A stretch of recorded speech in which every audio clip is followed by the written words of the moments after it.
اللہ رب العالمین کا ارشاد ہے کہ اذا قرئ القرآن فاستمعوا له وانصتوا لعلکم ترحمون،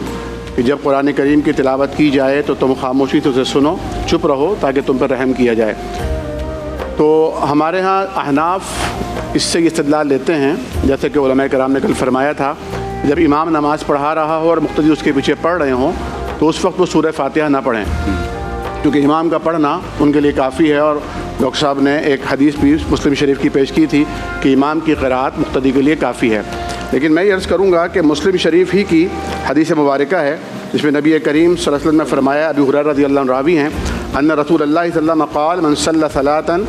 لم یقرأ فیہا بأم الکتاب، جس نے نماز پڑھی اور اس میں سورہ فاتحہ نہ پڑھی، فہی خداج غیر تمام، وہ نماز نامکمل ہے، نامکمل ہے۔ اس پہ سب کا یقین ہے اور سب کہتے ہیں اگر انفرادی نماز پڑھ رہے ہیں تو سورہ فاتحہ پڑھیں گے، لیکن چونکہ امام پڑھ رہا ہے اور اس کا پڑھنا مقتدی کے لیے کافی ہے تو مقتدی کے لیے پڑھنا ضروری نہیں ہے۔ لیکن یہ حدیث جب حضرت ابو ہریرہ نے روایت کی، صحیح مسلم میں ہے، تو ابو ہریرہ رضی اللہ عنہ سے فرمایا، کہا گیا کہ انا نکون وراء الامام، ہم جب امام کے پیچھے نماز پڑھ رہے ہوتے ہیں تب کیا کریں؟ تو آپ نے فرمایا اقرأ بہا فی نفسک، اسے اپنے دل میں پڑھ لیا کرو۔ فإنی سمعت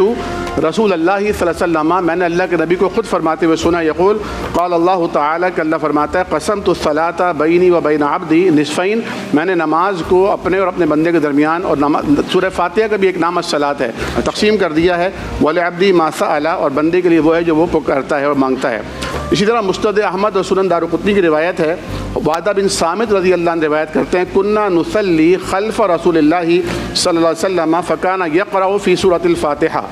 آپ نماز پڑھاتے، ہم نے آپ کے پیچھے نماز پڑھی، آپ سورہ فاتحہ کی قرات فرما رہے تھے، فلما فرغ قال، جب آپ نماز سے فارغ ہوئے تو آپ نے فرمایا لا تقرؤوا شیئا، کیونکہ نماز میں سورہ فاتحہ بھی ہوتی ہے اور اس کے ساتھ متصل ایک سورت بھی ہوتی ہے، کچھ آیات ہوتی ہیں، فرمایا لا تقرؤوا شیئا، کچھ بھی نہ پڑھا کرو، الا بأم الکتاب، سوائے سورہ فاتحہ کے، فإنہ لا صلاۃ لمن لم یقرأ بہا۔ تو اس پر اس سے استدلال لیتے ہوئے اور رہنمائی لیتے ہوئے شوافع، حنابلہ، موالک اور اہل حدیث حضرات جو ہیں وہ امام کے پیچھے سورہ فاتحہ پڑھنے کے قائل ہیں ہر رکعت میں۔ شوافع اور اہل حدیث ہر رکعت میں، چاہے وہ جہری ہو سری ہو، 2 رکعتیں امام نے جہری پڑھی اس میں بھی سورہ فاتحہ پڑھیں گے لیکن آہستہ آواز میں، اور جو سری ہے اس میں بھی پڑھیں گے، لیکن موالک اور حنابلہ جو ہیں وہ احناف کی طرح ان 2 میں بھی نہیں پڑھیں گے۔